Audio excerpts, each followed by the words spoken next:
Welcome to This Daring Adventure podcast, where we work on bridging the gap between where we are and where we want to be in order to live a bigger and bolder life.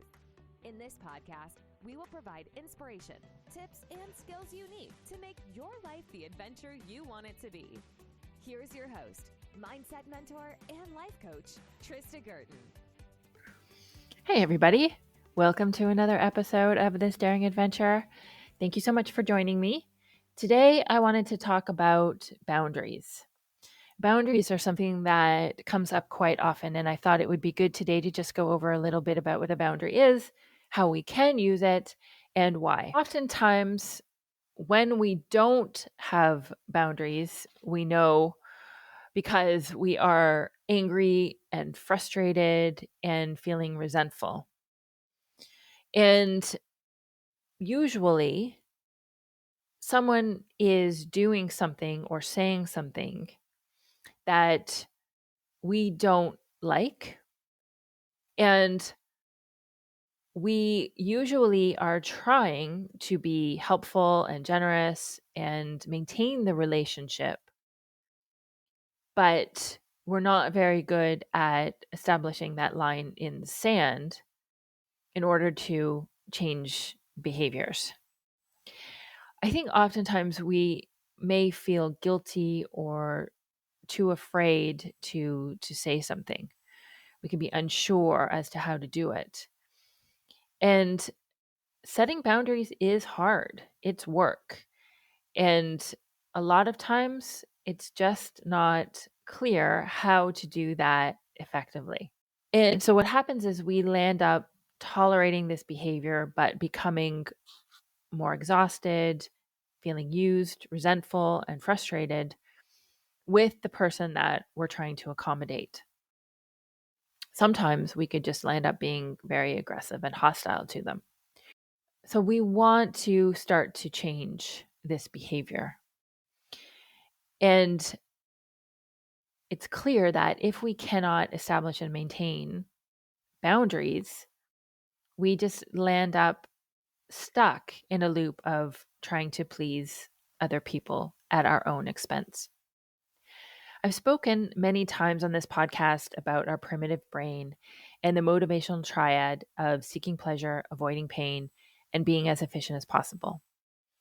Our primitive brain has a need to connect with others and to be a part of the tribe. This is a part of our survival instinct, and it's an effort to keep us safe and alive. Back in their cave days, being safe meant being a part of the tribe. So it makes sense today that if we are having difficulty setting boundaries, it's because our brain perceives it as risky behavior. It may be a threat to our relationships that we deem important. So it's very normal that you may be struggling with setting boundaries. And just remember to have compassion for yourself, be kind as you work through setting boundaries and carrying them out. A boundary is defined as the practice of openly communicating and asserting personal values as a way to preserve and protect against having them compromised or violated. This is from Wikipedia. What happens, I think, is that when a person is doing something or saying something that causes us to feel some sort of physical or emotional violation, we feel that a boundary has been crossed, that this is unacceptable behavior. But notice that what you think is appropriate or inappropriate will vary and will be different from one person to another. So it's highly subjective. It's based on your values.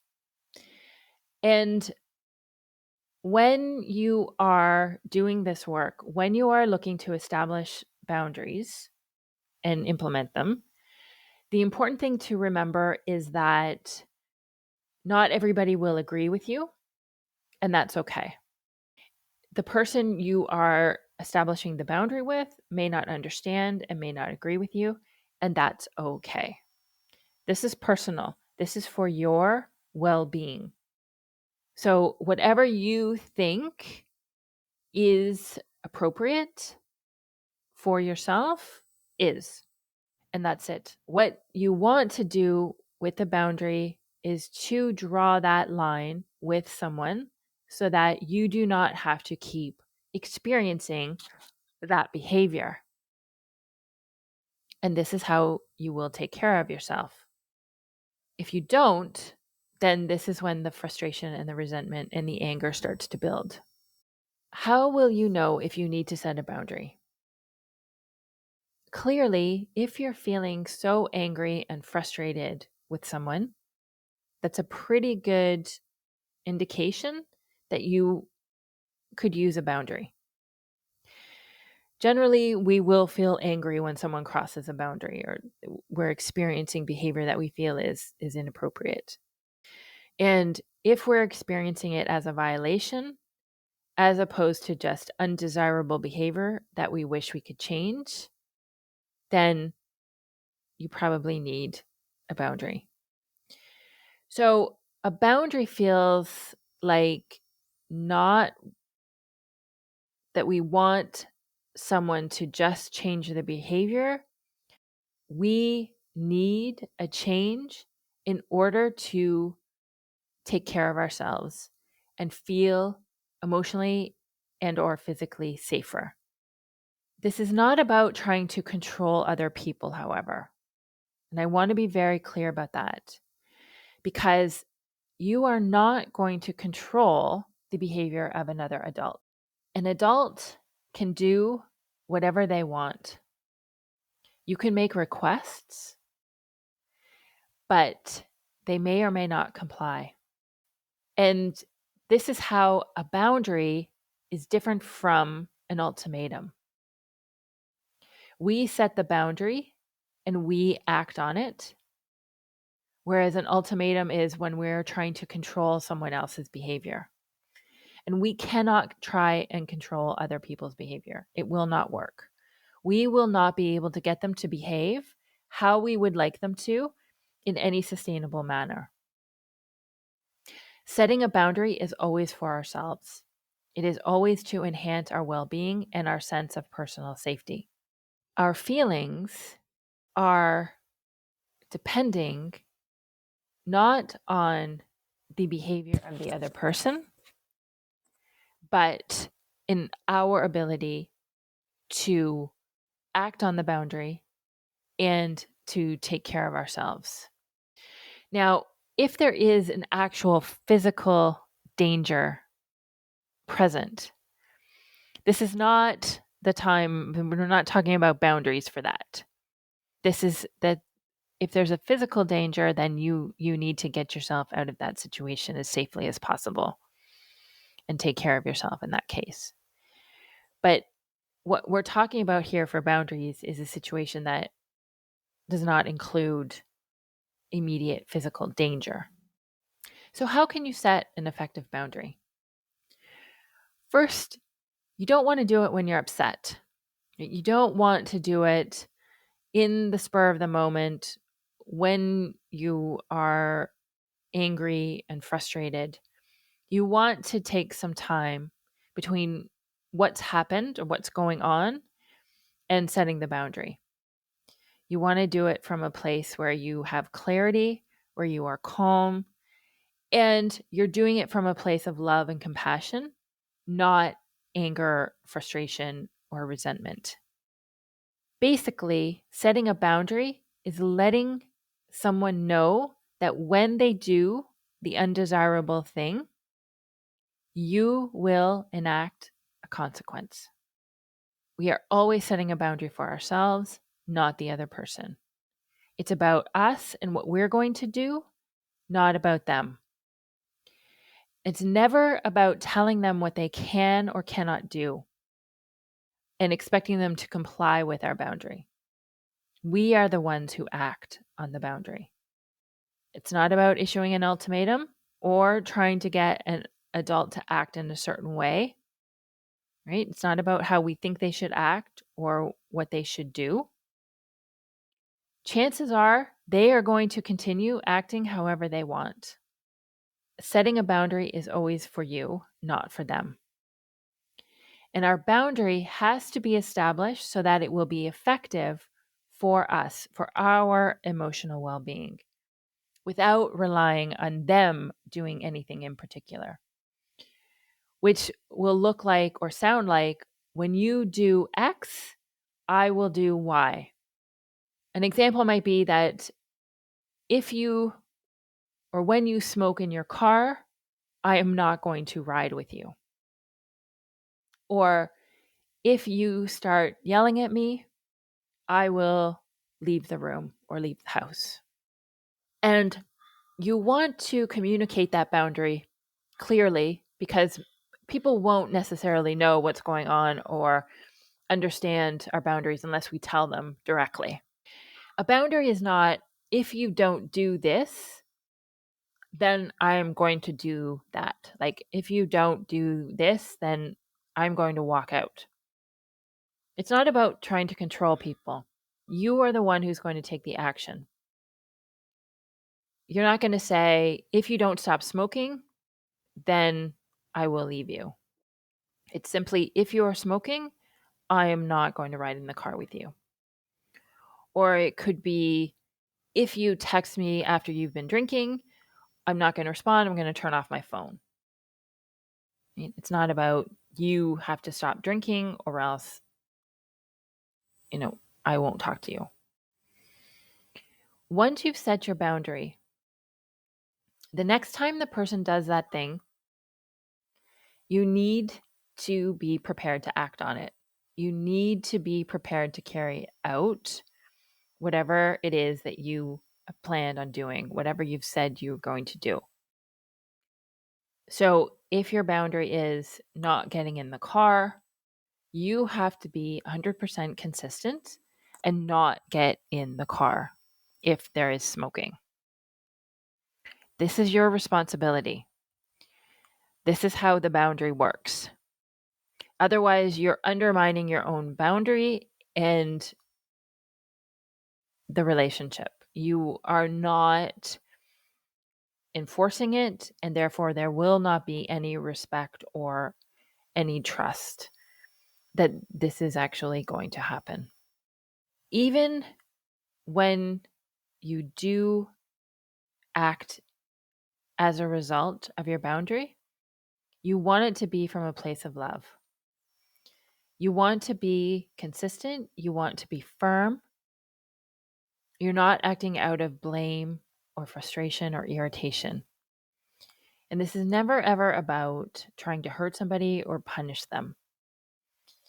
You are always doing this for yourself and your well-being, whether that's physical or emotional. And if you do not take action and enforce or act out on your boundary, because maybe you're afraid of offending the person or upset or afraid of upsetting them, you might want to look at why. There's probably some element of people pleasing, fear, disapproval in there. And often those are the reasons why we don't set boundaries in the first place.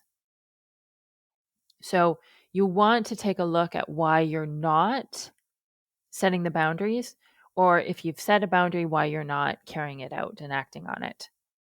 A lot of it has to do with self-respect and being true to yourself without harming others. And as an emotional adult, you will understand and accept that people won't always agree with you. They won't always understand. They won't always approve of you 100%, but that's okay. They don't need to. You don't need their approval. You don't need their understanding. You need your own approval and your own understanding. And this is why understanding that setting a boundary is for yourself, not for anyone else. If you are approving of yourself and acting with integrity in line with your values, you will be more inclined to carry out your boundaries and have a lot more freedom in your relationships with others. You won't need as much from other people anymore, right? You are getting your own approval, your own understanding, your own acceptance. You don't depend on others for that. And one of the benefits of setting a boundary and keeping it and having those discussions is that it can help to improve your relationship with the other person. It can improve the communication. The other person knows what to expect. And you're honoring yourself and being truthful about who you are and what you need. Now, this will be work. It's not easy, that's for sure. It may take some time. In fact, I'm sure it will take some time to get used for both you and the other person to be acting in this way. But in the long term, it really will help to strengthen your relationship. It will build trust, it will build intimacy, and improve communication. So when you look at creating a boundary, you could phrase it simply as, I love you, but when you do this, I will do this. And if you can be clear and communicate in this way, you can let go of your own resentment towards them and start to take action in a lighter, freer way. You'll have a little bit more neutrality, a little less resentment, because you're not pretending that things are okay any longer, which is ultimately hurting your relationship with the other person. But when you have established a boundary, you're communicating this, you're acting from a place of love and compassion, you will actually be strengthening your relationship with them.